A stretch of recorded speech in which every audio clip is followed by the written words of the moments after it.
Hello friends, आज मैं आपको coat collar neck front slit kurti बनाना बताऊंगी। इसके लिए मैंने 3 मीटर रेयॉन फैब्रिक लिया है और इस तरह के ये बटन्स लिए हैं। तो चलिए स्टार्ट करते हैं। तो देखिए, यहाँ पर मैंने फ्रंट पार्ट के लिए फैब्रिक को 2 फोल्ड करके रखा है और ये 2 फोल्ड हमें अपने हिप साइज के अकॉर्डिंग करना है। जो भी हमारा हिप साइज हो उसका चौथा हिस्सा प्लस उसमें 6 इंच की एक्स्ट्रा लूजिंग।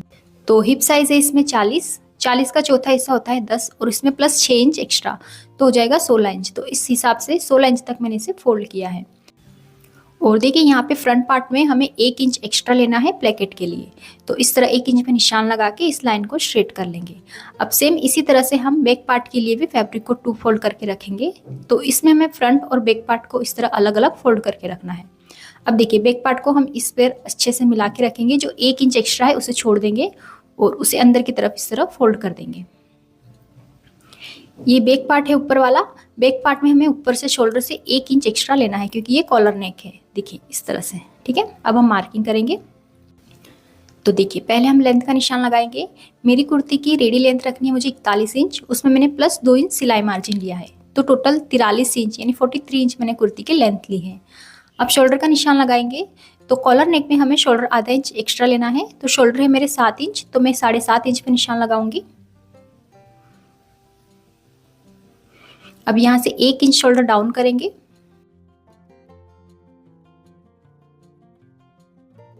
इस तरह से। अब इस 1 इंच को छोड़ के हम यहाँ से आर्म होल लेंगे। तो आर्म होल ले रही हूँ मैं इसके 7 इंच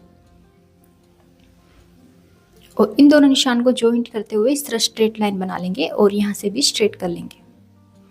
अब ऊपर शोल्डर से नीचे 15 इंच पे कमर लेंथ का निशान लगाएंगे और इस लाइन को भी स्ट्रेट कर लेंगे। अब यहाँ पर हमें चेस्ट का चौथा हिस्सा लेना है। तो चेस्ट है इसकी 34 का चौथा हिस्सा होता है 8.5 और इसमें मैं प्लस 1 इंच की लूजिंग ऐड करूंगी। आप चाहे तो हाफ इंच की लूजिंग भी ऐड कर सकते हैं। तो 8.5 में प्लस 1 इंच की लूजिंग तो हो गया 9.5। तो 9.5 पे मैंने चेस्ट का निशान लगाया। यहाँ पर हम कमर का निशान लगाएंगे। तो कमर है 30 का चौथा हिस्सा होता है 7.5 और इसमें भी प्लस 1 इंच की लूजिंग तो हो जाएगा 8.5।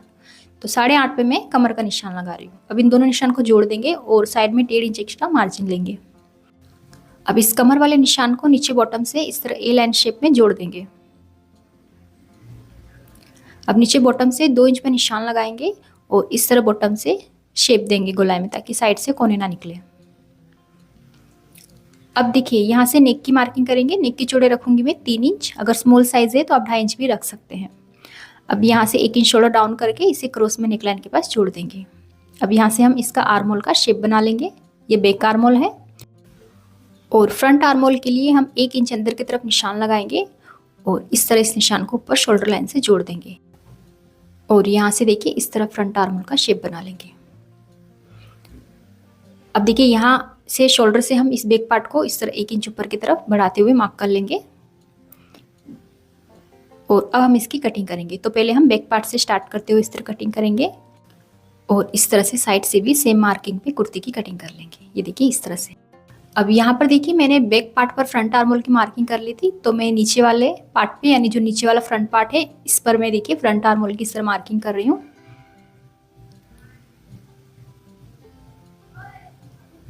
तो फ्रंट आर्म होल हमें इतना डीप रखना है, ठीक है। और इसे अब कट कर लेंगे। ये हमारा फ्रंट पार्ट है। अब इसमें से हम बैक पार्ट को अलग रखेंगे और अब नेक की मार्किंग करेंगे। फ्रंट पार्ट पे नेक की चौड़ाई है 3 इंच और नेक की लंबाई भी ले रही हूँ मैं 3 इंच। अब इस तरह एक बॉक्स बना के इसमें राउंड शेप बना लेंगे और इसे कट कर लेंगे। अब फ्रंट पार्ट को सेंटर से भी कट करेंगे।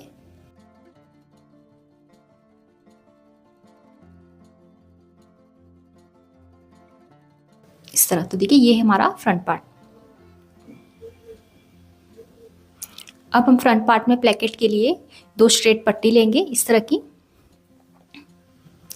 इस पट्टी की जो लंबाई है वो कुर्ती जितनी है और इसकी चौड़ाई 5 इंच है, ठीक है। अब इन दोनों पट्टी को हम कुर्ती के नीचे रखेंगे इस तरह से और इसी शेप में नेक की कटिंग कर लेंगे।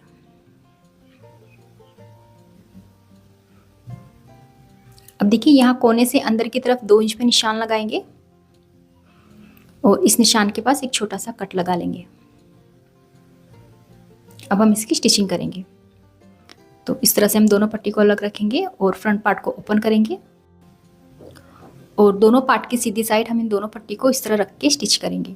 और पट्टी पर हमें पेस्टिंग पेपर यानी कैनवास पेपर भी लगा लेना है। मेरे पास कम था तो मैंने नहीं लगाया है, ठीक है। अब ये देखिए, इस तरह से मैंने पट्टी को एक साइड से फोल्ड करके स्टिच कर लिया है पहले। अब इस तरह हम इस पट्टी को रखेंगे बराबर, और जो हमने ये निशान लगाया था यहाँ से हम इसे स्टिच करेंगे नीचे तक। अब इस निशान के पास एक छोटा सा कट लगाएंगे और इस पट्टी को इस तरह सीधी करेंगे। कोने को अच्छे से बाहर निकाल के इस पट्टी को अंदर की तरफ फोल्ड करेंगे और अच्छे से इसे प्रेस कर लेंगे। तो ये देखिए, मैंने अच्छे से प्रेस कर लिया है और यहाँ नेक से भी दोनों पार्ट को मिला के स्टिच किया है। सेम इसी तरह मैंने दूसरे पार्ट को भी रेडी कर लिया है। अब हम इन दोनों पार्ट को इस तरह बराबर मिलाएंगे। और अब देखिए, ऊपर से जहाँ तक आपको इसे ओपन रखना है वहाँ तक निशान लगाना है, 4 से 5 इंच तक। यहाँ पर मैं 5 इंच पे निशान लगा रही हूँ। और नीचे से भी जहाँ तक आपको इसे ओपन रखना है वहाँ तक इसे निशान लगाना है। तो नीचे से मैं इसे 15 इंच ओपन रखूँगी। तो देखिए, यहाँ पर 15 इंच पे मैं निशान लगा रही हूँ, ठीक है। अब एक पार्ट को दूसरे पार्ट पर इस तरह ओवरलैप करेंगे। देखिए, इस तरह से 1 इंच पट्टी हमें अंदर की तरफ दबाते हुए इस पार्ट को इस तरह ओवरलैप करना है, ठीक है। अब हम इसे यहाँ किनार से नीचे वाले निशान तक स्टिच कर लेंगे। ये देखिए, इस तरह इसमें प्लेकेट का लुक आ जाएंगे। बाद में हम सेंटर में बटन अटैच कर लेंगे। अब हम बैक नेक कट करेंगे। तो नेक की चौड़ाई 3 इंच है और बैक नेक डीप रखेंगे 1 इंच पर, और इस तरह हम बैक नेक की कटिंग कर लेंगे। अब फ्रंट और बैक पार्ट को बराबर मिलाएंगे। इस तरह से दोनों पार्ट को मिला के दोनों शोल्डर को स्टिच कर लेंगे। ये देखिए, शोल्डर स्टिच कर लिया मैंने। अब कॉलर के लिए नेक का मेजरमेंट लेंगे। तो कुर्ती को सेंटर से फोल्ड करेंगे और अब देखिए, यहाँ इस किनार से इस पॉइंट से हम इस तरह नेक को मेजर करेंगे और पूरे राउंड में इस तरह इंच टेप को घुमाते हुए नेक को मेजर करेंगे। तो देखिए, ये आ रहा है 7 इंच पे, यानी पूरे राउंड में 14 इंच की कॉलर अटैच होगी। अब हम कॉलर की कटिंग करेंगे। यहाँ पर मैंने कैनवास पेपर लिया है। इसकी चौड़ाई 3.5 है और लंबाई इसकी 8 इंच है। 3.5 इंच चौड़ी में इसकी कॉलर रखूँगी।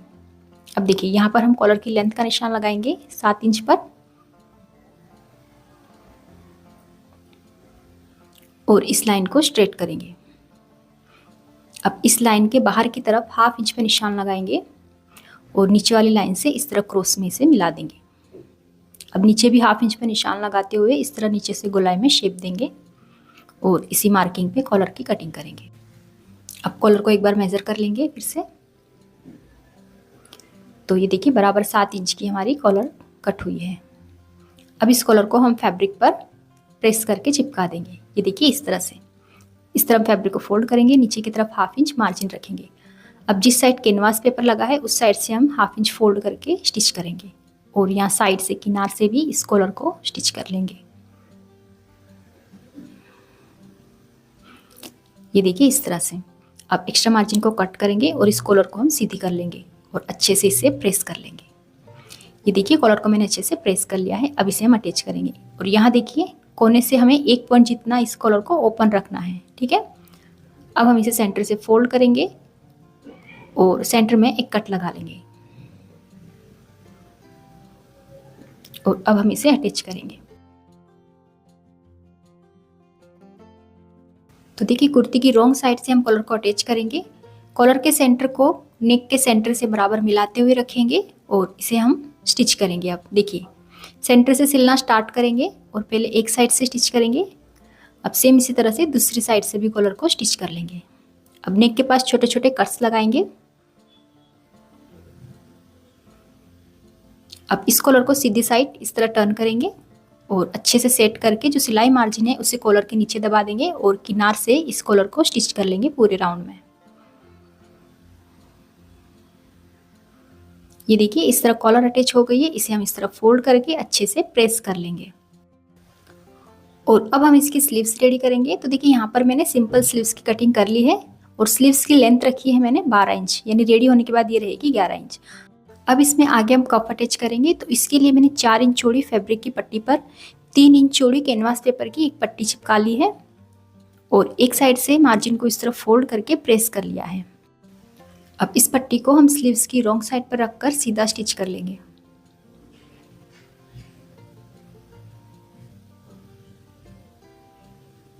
अब इसे आगे की तरफ टर्न करेंगे इस तरह से और प्रेस करके आगे की तरफ सीधी साइड फोल्ड करके किनार से स्टिच कर लेंगे।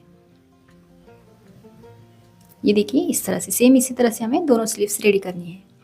अब हम दोनों स्लीव्स को अटैच कर लेंगे कुर्ती के और स्लीव्स के फ्रंट आर्म को मैच करते हुए। ये देखिए दोनों स्लीव्स मैंने अटैच कर ली है। अब इसमें फिटिंग की सिलाई लगाएंगे। तो ऊपर शोल्डर से नीचे 21 इंच तक मैंने हिप लाइन तक इसमें फिटिंग की सिलाई लगाई है। अब स्लीव्स से नीचे हिप लाइन तक हम इसे स्टिच करेंगे और फिर बाद में साइड में हम स्लिट बनाएंगे।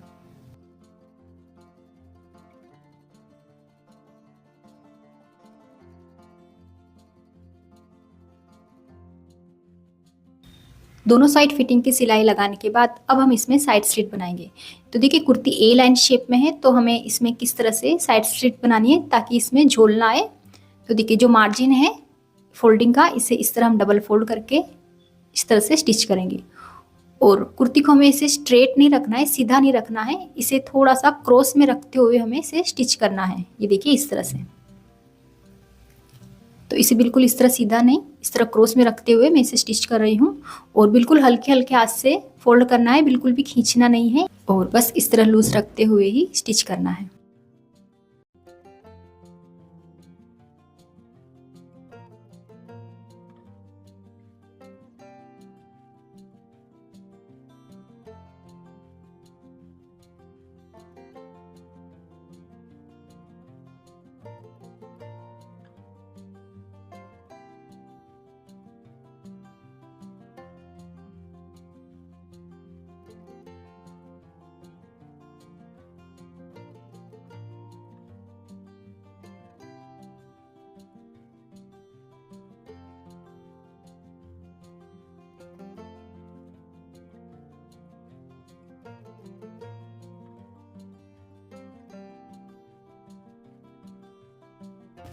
तो देखिए कितनी फिनिशिंग से ए लाइन कुर्ती में साइड स्लिट फोल्ड हुए हैं और बिल्कुल भी क्रीज नहीं आई है।